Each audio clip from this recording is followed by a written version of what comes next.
2025 여름 성경학교 믿음으로 주제 해설을 시작합니다. 안녕하세요. 저는 감리회본부 교육국 어린이교육부 부장 김용환입니다. 성경학교 주제 해설을 시작하겠습니다. 2025년 올해 성경학교 주제는 믿음으로입니다. 정보가 힘인 시대를 살고 있는 우리는 다양한 리서치를 통해 사람들의 생각을 모읍니다. 체계적인 방식에 의해 데이터를 수집하고 엄격한 분석을 통해 얻어진 다양한 정보를 가지고 우리 사회의 여러 가지 문제들을 진단하고 해결 방안을 모색하고자 노력합니다. 교회 또한 이런 정보와 통계들, 즉 자료들을 가지고 현 교회의 문제를 진단하고 다음 세대를 위한 해결 방안을 논의합니다. 지금은 인구절벽, 고령화, 저출산, 세속화, 교회에 대한 부정적인 감정들이 이 시대 교회의 위기라고들 말합니다. 그럼 우리는 이런 시기에 무엇을 할 수 있을까요? 무엇을 해야 할까요? 어떤 이들은 다음 세대에게 하나님 나라 복음을 선포하기 위해서는 그 시대가 가진 문화로 접근해야 한다고 주장합니다. 그래서 아이들이 좋아하는 음악, 아이들이 좋아하는 스포츠, 다양한 공간과 프로그램을 가지고 아이들의 접근성을 높이려고 많은 시도를 하고 있습니다. 그러나 아이들이 좋아하는 음악과 문화는 바뀔 것이고 게다가 아이들 숫자 자체도 줄어들고 있는 위기 앞에서 다음 세대에게 복음을 어떻게 전할 것인가라는 문제는 여전히 교회의 가장 큰 고민인 것이 사실입니다. 구약의 민수기나 신약의 마태복음에 나와 있는 족보들을 보면 성경에는 길고 긴 수많은 세대들이 어떻게 하나님의 백성으로 살아왔는지, 그리고 그 세대마다 얼마나 많은 위기를 겪으며 살아왔는지를 알 수 있습니다. 하나님은 긴 세월 동안 수많은 다음 세대에게 자신을 드러내셨습니다. 하나님이 자신을 드러내실 때의 상황은 하나님을 따르는 사람은 적고 다른 신에게 마음이 쏠려 있는 하나님 나라가 위기인 상황이었습니다. 그런 위기 속에서도 믿음의 사람들은 하나님 나라를 세워나갔고 하나님 나라를 이어간 믿음의 사람들을 성경에서 우리는 만나게 됩니다. 히브리서는 다음 세대를 이어가는 그들에 대해 믿음으로 라고 소개하며 믿음으로 아벨은, 믿음으로 에녹은, 믿음으로 노아는 등등등 이 많고 많은 세대가 이어져 지금 우리에게 하나님 나라를 알려주고 보여줍니다. 그러므로 다음 세대를 고민하는 우리는 염려와 근심은 하나님께 맡기고 다음 세대에게 무엇보다도 이 믿음을 알려줘야 한다고 생각합니다. 자, 그럼 믿음은 뭘까요? 한 아버지와 아들이 식탁에 앉아 있습니다. 앞에서는 얼큰한 매운탕이 보글보글 끓고 있고요. 아버지는 매운탕 국물을 먹으며 시원하다 라고 말합니다. 아마 이 이야기를 알고 계시는 분들도 있을 텐데 아들은 아버지를 따라 매운탕을 먹습니다. 그리고 아들의 동공이 잠시 흔들리며 혼잣말로 세상에 믿을 놈 없네 라고 나지막히 말합니다. 예전 유머 시리즈 중에 있던 한 장면입니다. 아버지를 믿고 따라해본 아들은 세상에 믿을 놈 없다는 결론에 도달하게 되죠. 그러나 우리는 이 유머 시리즈 안에 또 다른 결론, 즉 이 아이가 자라서 어른이 되면 아이도 아버지의 시원하다라는 그 표현을 이해하게 된다는 것을 알고 있습니다. 아이가 알지 못하는 것을 아버지는 알고 아버지는 거짓말을 한 것이 아니며 언젠가 아들도 시원하다라고 말할 때가 올 것입니다. 지금 아들에게 당장은 믿을 놈이 아닌 아버지가 언젠가는 믿을 만한 분이 될 것이 틀림없습니다. 믿다라는 단어는 의심하지 않고 그렇게 여기다, 절대적으로 믿고 따르다, 따르고 의지하다는 말입니다. 주어진 음식이 안전하리라는 믿음으로 음식을 먹고요. 버스가 목적지까지 데려다 주리라는 믿음으로 교통수단을 이용합니다. 좋은 물건을 팔리라는 믿음으로 물건을 사고 방송이 주는 정보가 사실이라는 믿음으로 우리는 뉴스를 봅니다. 이처럼 믿음은 우리의 일상을 움직이는 힘이기도 합니다. 그러나 우리가 하나님을 믿는다고 할 때 믿음은 일상을 움직이는 단순한 사물에 대한 믿음, 어떤 불완전한 사람에 대한 신뢰와는 다른 것입니다. 기독교 대백과사전에서는 신학에서 믿음이란 인간이 절대자 또는 초월자를 이해하는 것이다. 믿음은 새로운 지식을 발견하는 것과는 대조적으로 계시에 응답하는 것이라고 설명합니다. 즉 하나님을 아는 것, 그리고 그분이 내게 하시는 선한 것들을 신뢰하는 것, 그런 신뢰를 계속해서 맺게 됨으로 인격적인 관계가 형성되는 것이 성경이 말해주는 믿음입니다. 하나님을 믿는다는 것은 그래서 로또 당첨 같은 막연하거나 불가능한 일에 대한 신념도 아니고요. 여름은 덥다와 같이 모두가 당연하다고 여기는 것에 동그라미를, 긍정을 표현하는 그와 같은 것도 아닙니다. 그럼 과연 하나님을 믿는다는 것은 무엇일까요? 첫째, 하나님에 대해 아는 것이 믿음입니다. 성경의 곳곳에서 믿음의 사람들은 하나님의 이름을 부릅니다. 여호와 니시, 여호와 라파, 여호와 샬롬처럼 하나님이 어떤 분인지를 깨닫고 고백합니다. 그분이 어떤 분인지, 나를 위해 무슨 일을 하셨는지, 그리고 얼마나 나를 사랑하시는지 아는 것에서 우리의 믿음이 시작됩니다. 그래서 예수님도 베드로가 주는 그리스도시요 살아계신 하나님의 아들이십니다라고 고백했을 때 내가 이 반석 위에 내 교회를 세우리다 라고 말씀하셨습니다. 예수님이 누구이신지를 아는 것이 그것이 베드로의 믿음이었습니다. 둘째, 하나님의 일에 동의하는 것이 믿음입니다. 하나님이 믿음의 사람들을 사용하시는 방법은 동의입니다. 하나님은 자신의 정권을 가지고 일하시기보다는 우리의 선택과 참여를 통해서 일하시는 분이십니다. 어린 시절 나는 왜 하나님이 선악과를 애초에 만드셨는지, 요나가 다시스로 가는 배에 올라도 그 배를 하나님께서 니느웨로 왜 가게 하지 않으시는지 불순종한 인간을 향해 묻고 또 묻는 하나님이 정말 이해되지 않았습니다. 그러나 하나님은 하나님의 일에 우리가 참여하길 원하셨습니다. 예수님이 하신 기도 나의 원대로 마옵시고 아버지의 원대로 하옵소서와 같이 예수님의 동의를 통해서 아버지 하나님은 일하십니다. 바로 이 동의가 하나님에 대한 믿음입니다. 하나님은 우리의 동의를 통해 일하시고 우리가 동의할 때 기뻐하시는 분이십니다. 셋째, 하나님을 알고 그분의 뜻에 동의한다는 것은 하나님을 신뢰한다는 것입니다. 신뢰라는 것은 관계에서 나오게 되는데요. 처음 만난 누군가를 신뢰하는 사람은 없습니다. 시간과 경험이 쌓여 신뢰가 만들어집니다. 이스라엘에 들으라 신명기 6장 4절로 시작되는 이 신명기의 쇠마는 출애굽과 40여 년의 광야 생활을 보낸 이스라엘의 경험이고 그 길을 함께 하신 하나님에 대한 신뢰에서 비롯된 것입니다. 믿음의 사람들은 하나님을 알고 그분의 뜻에 동의하며 그분을 신뢰하면서 하나님의 백성으로 살았습니다.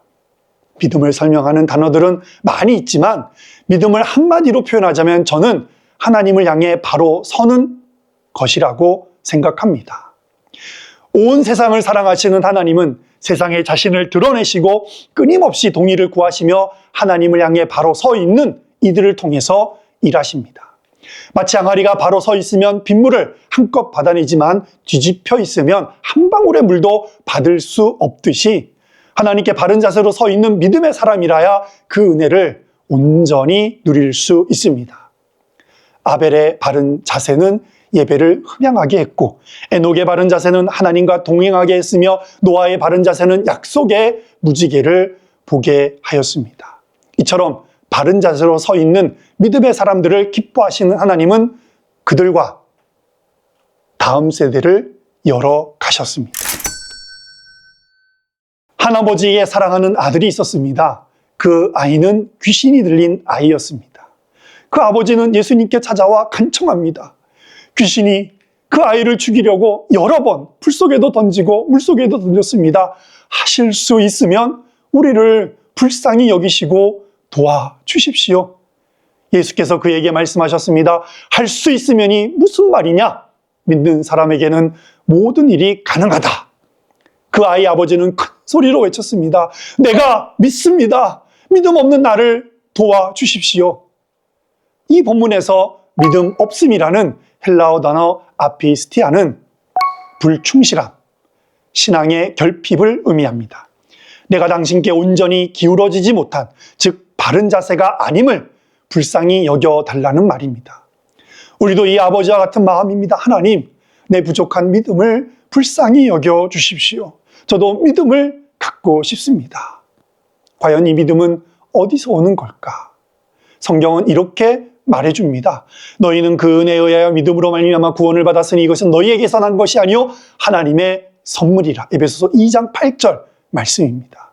성경은 믿음이 하나님의 은혜로 주어진 것임을 우리에게 알려줍니다. 나 이제부터 믿기로 결심했어 라고 한다고 해서 우리 믿음이 강해지는 것은 아닙니다. 우리는 우리가 하나님을 믿어준 것처럼 우리 스스로가 그분을 알고 그 뜻을 따르며 신뢰한 것처럼 생각할 때가 있습니다. 마치 하나님 제가 저 세리와 같지 않게 거룩하게 사는 것 대단하지 않습니까? 라고 기도하는 바리새인처럼 말입니다. 예수님은 그런 바리새인을 향해 분명하게 말씀하십니다. 외식하는 자들이라고.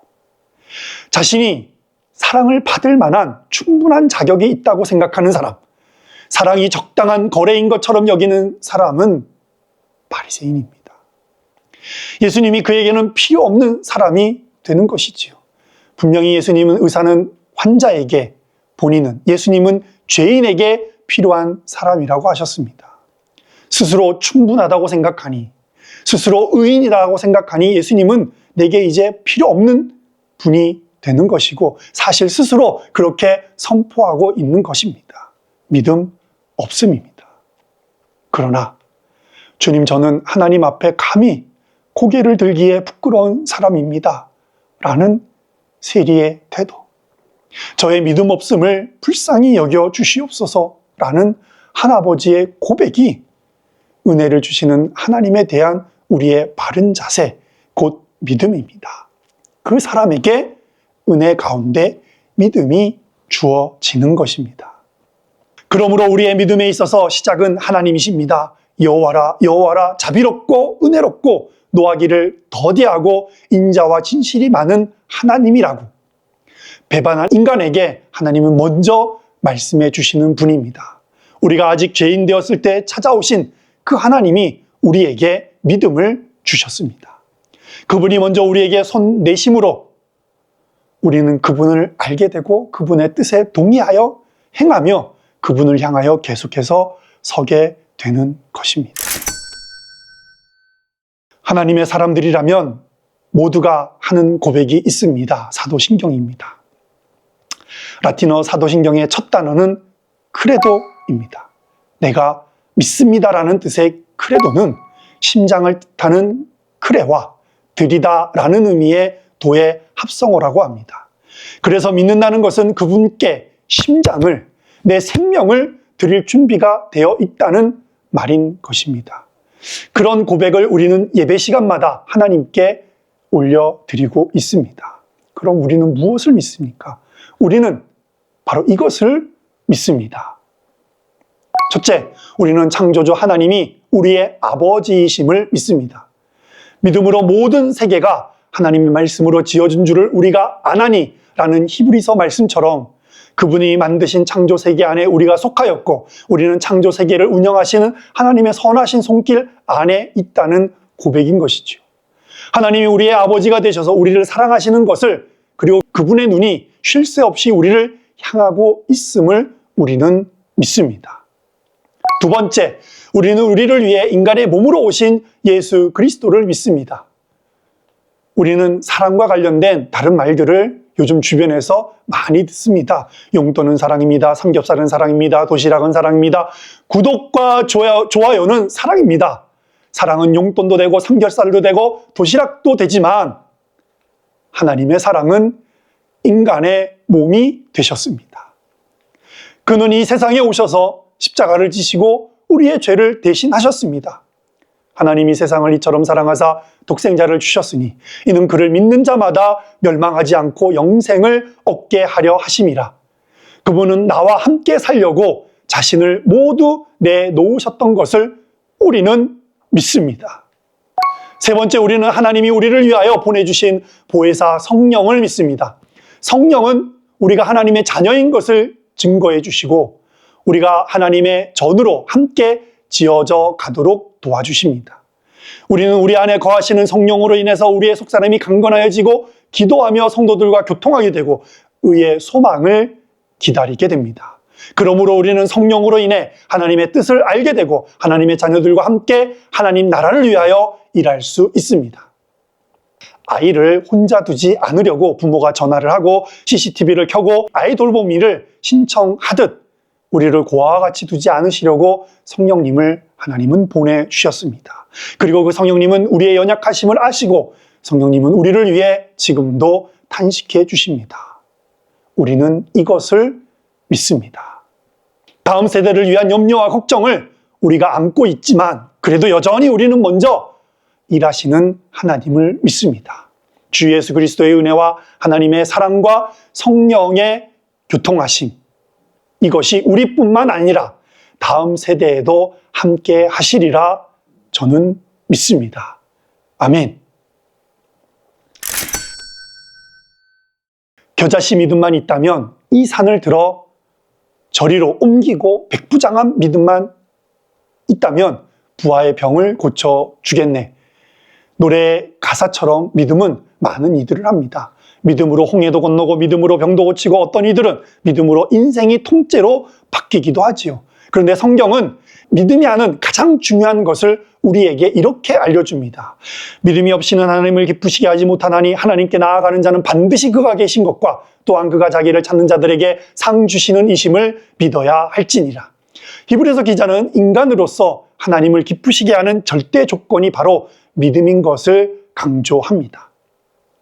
아이가 아빠하고 불렀을 때, 아빠가 팔을 벌리면 아이가 아빠 품으로 달려올 때, 아빠 최고라고 할 때 부모님인 아빠가 기쁜 것처럼 하나님에 대한 믿음은 하나님을 기쁘시게 한다는 말씀입니다. 우리가 하나님을 아버지라 부르는 것, 그분을 찾는 것, 기도하는 것, 찬양하는 것은 하나님에 대한 믿음이 있기에 가능하고 이 믿음으로 하는 우리의 말과 생각과 행동은 하나님을 너무너무 기쁘시게 한다는 것입니다. 그래서 성경에서 하나님께서는 자기 백성을 기뻐하신다, 진실히 행하는 자를 기뻐하신다, 정직한 자의 기도를 기뻐하신다, 악인이 돌이켜 그 길에서 떠나서 사는 것을 기뻐하신다, 또 하나님은 우리의 순종을 기뻐하신다, 하나님은 우리의 찬송을 기뻐하신다라고 성경 곳곳에서 하나님이 기뻐하시는 내용을 기록하고 있습니다. 히브리서 11장 6절은 하나님께 나아가는 자, 즉 하나님을 기쁘시게 할 사람들이 해야 할 필연적인 두 가지를 말하고 있습니다. 그 먼저는 하나님의 존재에 대한 믿음입니다. 그가 계시다라는 헬라어 에스티는 현재 시제로서 지속적인 상태를 의미합니다. 즉 하나님은 존재하시는 분, 언제나 살아계신 분임을 말해주고 있습니다. 하나님을 기쁘시게 하는 믿음은 하나님이 과거에 가끔씩 내 삶에 존재하는 분이 아니라 과거 신앙의 열조뿐만 아니라 지금 내게도 변함없이 살아계시고 내 모든 삶의 순간 속에 계신 분이라는 것을 믿어야 한다는 것입니다. 그것이 하나님을 기쁘시게 한다는 것이죠. 두 번째 필수 요소는 그분이 자기를 찾는 모든 이들에게 상 주시는 분이라는 것입니다. 하나님은 우리가 찾기만 하면 되는 분이라는 것인데 하나님이 상을 주신다는 말 앞에 있는 말이 정직하게 살라거나 선을 행하라는 명령이 아닌 것은 우리에게 참으로 위로가 됩니다. 우리는 우리의 의로 하나님의 상급을 받는 것이 아닙니다. 우리가 아빠하고 달려가기만 하면 하나님은 넓은 품으로 우리를 안으시고 당신의 좋은 것을 우리와 함께 누리기를 원하시는 분이라는 것을 꼭 기억하시기를 바랍니다. 내 안에 거하라, 나도 너희 안에 거하리라. 가지가 포도나무에 붙어있지 아니하면 스스로 열매를 맺을 수 없음같이 너희도 내 안에 있지 아니하면 그러하리라. 나는 포도나무여 너희는 가지라. 그가 내 안에 내가 그 안에 거하면 사람이 열매를 많이 맺나니 나를 떠나서는 너희가 아무것도 할 수 없음이라고 예수님이 말씀하셨습니다. 하나님은 나는 너의 지극히 큰 상급이라고 우리에게 또한 말씀해 주고 계십니다. 우리는 하나님의 백성입니다. 아멘. 즉 우리를 사랑하기로 마음먹으신 그분을 우리는 믿기로 마음먹은 사람들입니다. 그래서 우리는 하나님이 함께 하신다는 믿음으로 그리고 그분이 좋은 것을 우리에게 주시리라는 믿음으로 하나님께 기쁨과 감사로 나아가기만 하면 됩니다. 2025년 성경학교에서는 아이들과 믿음으로 사는 삶에 대해 이야기를 나누고자 합니다. 성경에는 믿음의 길을 걸어간 수많은 이들의 놀랍고 아슬아슬하고 신나는 여정들이 들어 있습니다. 특별히 그 중에서 여호수아와 이스라엘 백성들의 이야기를 통해 아이들과 믿음의 이야기를 나누기를 소망하며 준비하였습니다. 믿음의 훌륭한 사람들을 주인공으로 해서 믿음이 무엇인지 알기보다는 믿음의 공동체가 어떻게 믿음으로 살아가는지를 나누고자 합니다. 여호수아와 이스라엘 백성이 믿음으로 보았던 것, 함께 나아갔던 것, 가나안에서 이겼던 이야기들을 통해 우리 아이들도 이 땅에서 하나님의 나라를 보고 그곳을 향해 나아가고 하나님의 선물을 받아 누리기를 소망해 봅니다. 모세라는 믿음의 사람을 따라 애굽을 떠나온 이스라엘 여호수아와 이스라엘 백성들의 이야기 속에서 믿음으로 살아가는 다음 세대를 향한 하나님의 기대를 이번 성경학교를 통해 우리 아이들이 머릿속에 그려보길 소망해 봅니다. 1과는 믿음으로 보아요입니다. 애굽을 떠나 광야에서 이스라엘은 가나안을 먼저 볼 수 있는 기회를 얻게 됩니다. 하나님이 이스라엘에게 주시기로 한 가나안 땅이 얼마나 좋은지를 그들은 40일간 보게 됩니다. 그 이후 12명의 정탐꾼 중 10명의 보고와 2명의 보고는 같지만 달랐습니다. 그 땅은 너무 좋은 곳입니다. 그러나 로 시작되는 10명의 평가는 이스라엘의 온 마음을 두려움으로 몰아갔습니다. 이스라엘 백성들은 밤새 울다가 차라리 애굽으로 돌아가야 한다고 말할 지경에까지 이르게 되었습니다. 다른 두 사람, 여호수아와 갈렙, 그들도 그 땅은 너무 좋은 곳이었습니다. 그러면서 여호와께서 우리와 함께 하시기 때문에 저들은 우리의 두려운 상대가 아니라고 말합니다. 여호와께서 우리를 기뻐하시면 그러면 우리를 그 땅에 인도하여 주실 것이라고 말합니다. 그러나 이미 두려움으로 눈이 어두워져 버린 이스라엘 백성들은 여호수아와 갈렙의 말을 듣지 않습니다. 하나님은 그렇게 눈이 가리워진 백성들과 가나안 땅에 함께 가지 아니하시겠다고 선언하십니다. 믿음의 눈을 가진 여호수아와 갈렙, 그리고 불신의 눈을 갖지 않은 다음 세대, 만나 세대와만 함께 가나안으로 가시겠다고 말씀하십니다. 물론 10명의 정탐꾼들이 본 것이 틀린 것은 아닙니다. 그들이 본 것, 즉 거주민들은 강하고 힘이 큰 것은 분명한 사실입니다. 거기에 아낙 자손이 사는 것도, 그들의 눈에 이스라엘이 작아 보일 것이라는 것도 아마 정확한 판단이었다고 생각합니다. 그러나 하나님 백성은 스스로 사는 사람이 아니지 않습니까? 키가 작은 아이의 시선에서는 보이지 않던 것이 아빠의 무덤을 타면 볼 수 있듯이 하나님께 함께하는 나를 보는 것이 믿음인 것입니다. 믿음이란 눈에 보이지 않는 것을 보는 것이고, 믿음의 보상은 다른 사람들이 보지 못하는 것을 보는 것이다라고 어거스틴이 말한 것처럼, 이 믿음의 눈으로 하나님이 보라는 것을 볼 때 우리는 그분이 주시고자 하는 좋은 것들을 보게 되고 알게 됩니다. 그러니 여호수아와 갈렙처럼 믿음으로 세상을 보시기를 바랍니다. 2과는 믿음으로 걸어요입니다. 한동안 캠핑이 화두가 된 적이 있었습니다.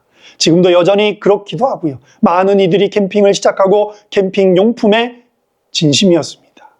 이 일상을 훌쩍 떠나고 싶은 바램은 캠핑카를 사거나 차박을 갖추는 로망을 갖게 했습니다. 그러나 40년을 광야에서 정착하지 못하고 산다는 것은 캠핑과는 다른 고단함이 있었으리라고 짐작해 봅니다. 게다가 그들은 오래전 가나안을 선물로 받았지만 어른들의 불신의 눈 때문에 들어가지 못하고 긴 여정을 보내고 있는 중이었으니 빨리 들어가고 싶은 마음도 있고, 또한 그냥 여기서 사는 것도 나쁠 것 없다고 하는 체념한 마음도 있었을 것 같습니다. 그러던 이들에게 하나님은 드디어 여호수아를 통해 그 땅으로 가라고 말씀하십니다. 여호수아는 제사장들에게 하나님의 말씀을 전합니다. 여호수아의 명령을 들은 제사장들이 언약궤를 메고 준비하자 이스라엘 백성들도 그들을 따라 모든 짐을 챙겼고 드디어 요단강 앞에 섭니다. 요단강 앞에 선 그때는 요단강 수심이 하필이면 깊어진 때였습니다. 여호수아는 백성들에게 너희가 요단을 건널 때 많은 족속들이 하나님이 너희와 함께 하심을 알게 될 것이라고 말해줍니다. 그러나 제사장들은 앞으로 일어날 일들을 알지 못한 채로 법궤를 맨 채 하나님께서 가라고 하시는 명령을 따라서 요단강에 발을 내딛게 됩니다. 그리고 놀라운 일을 경험하게 되죠. 제사장들의 발이 물가에 잠기자 위에서부터 흐르던 물이 멈추어지고 그들은 마른 땅을 건너가게 됩니다. 믿음으로 제사장들이 요단에 발을 내딛지 않았다면 그들은 결코 하나님이 함께 하신다는 것을 알지 못했을 것입니다. 처음 애굽을 떠나 홍해를 건넌 출애굽 세대와 함께 하셨던 그 하나님은 광야에서 40년을 유랑하던 만나 세대와 함께 지금 요단강을 건너가십니다. 과거 선배들의 홍해 이야기가 이제 만나 세대의 이야기가 되었고요. 이 이야기는 오늘도 하나님과 함께 믿음으로 살아가는 우리의 이야기가 될 것입니다. 함께 하시는 하나님을 믿기에 때로는 힘들고 이해하기 어려워도 하나님의 뜻을 따라 우리는 믿음으로 한 걸음 한 걸음 걸어가야만 하겠습니다. 삼가는 믿음으로 받아요입니다. 좋은 부모나 환경에서 태어난 이들을 우리는 금수저, 요새는 다이아몬드 수저라고 부릅니다. 그들에게는 노력과는 상관없이 주어지는 것이 있기 때문에 그렇게들 부릅니다. 어떤 이들은 재물을, 어떤 이들은 총명함을, 어떤 이들은 재능이나 외모를 물려받습니다. 그리고 그것이 그들이 이 세상을 살아가는 데 있어서 얼마나 좋은 수단인지는 굳이 설명할 필요가 없습니다. 가끔 나는 아빠 닮아서 라는 딸아이의 푸념에 제가 웃을 수 없는, 웃지 못하는 이유이기도 합니다. 그런데 다행인 것은 우리가 하나님의 백성이고 그분이 나의 아버지가 되신다는 사실입니다. 성경을 펼치면 금수저가 아닌 이스라엘이 하나님의 백성으로 누린 놀라운 이야기들이 있습니다. 그 중에 하나가 여리고성 이야기입니다. 가나안에 들어온 이스라엘은 그 땅의 가장 단단한 성 앞에 섭니다. 맞짱을 뜨면 백전백패인 그 성을 하나님은 다른 방법으로 주시겠다고 말씀하십니다. 그분의 말씀은 매일 한 바퀴씩을 조용히 돌다가 마지막 7째 날에는 7바퀴를 돌고 나팔을 울며 소리를 지르라는 세상 어디에도 없는 병법이었습니다. 이 허무맹랑한 방법을 누가 따르겠냐라고 생각하실지 모르지만 이스라엘은 그 방법을 따릅니다. 왜냐하면 그들은 하나님의 방법을 따르기로 한 하나님의 백성이기 때문입니다. 세상의 기준으로는 여리고성은 이스라엘이 절대 무너뜨릴 수 없는 성곽이었고 성벽이었지만 그들은 믿음으로 바라보고 이 터무니없이 지루한 발걸음을 내딛었습니다. 이 조용한 기다림에 하나님은 놀라운 선물을 이스라엘에게 허락해 주셨습니다. 우리에게도 하나님은 상 주시기를 원하십니다. 믿음의 눈으로 우리가 하나님을 바라볼 때, 하나님의 뜻에 따라 나아갈 때, 그리고 기다리는 우리는 하나님이 준비하신 좋은 것을 분명히 받게 될 것입니다. 이스라엘의 모습에서 가나안 사람들이 하나님이 어떤 분이신지 알게 되었듯이 우리의 믿음으로 다른 사람들도 살아계신 하나님을 알게 되기를 바라봅니다. 이번 성경학교는 다음 세대인 우리 아이들이 하나님을 기쁘시게 하는, 그리고 어떻게 믿음의 사람으로 설 수 있을까 하는 고민을 가지고 시작하였습니다.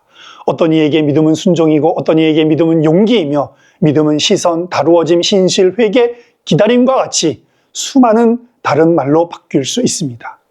이번 성경학교에서는 그 중에서 아이들이 이해하기 쉽게 믿음이 무엇인지 보다는 믿음으로 사는 삶이 어떤 모습인가를 알려주고자 하였습니다. 딸아이가 처음 수영을 배울 때 우리는 뭘 배웠냐고 수영장에서 나온 아이에게 물어봤습니다. 아이는 그냥 선생님이 아무것도 가르쳐주지 않고 수영장 가에 앉아 발로 물장구만 치게 했다고 퉁퉁거렸습니다. 수영을 배우는 아이에게 선생님께서는 처음부터 물은 이런 거라고 또는 물에 뜨는 원리가 이런 거라고 알려주지 않습니다. 그냥 물 가까이에서 놀며 물장구를 칠 수 있게 물에 얼굴을 넣었다 뺄 수 있도록 하며 조금씩 알려줍니다. 믿음도 그렇습니다. 아이들에게 믿음이 어떻게 생기는지 무엇인지 다 설명해 줄 수는 없지만 믿음의 사람들의 이야기를 듣다 보면 아이들 스스로 믿음으로 살아가기를 조금씩 배우게 되리라 생각해 봅니다. 이번 성경학교에서 여호수아와 함께 광야를 지나 가나안으로 발걸음을 내딛는 만나 세대인 이스라엘 백성들의 이야기를 나누었던 것입니다. 여호수아와 이스라엘 백성의 믿음은 믿음으로 바라보며 믿음으로 나아가고 믿음으로 하나님의 선물을 받는 모습입니다.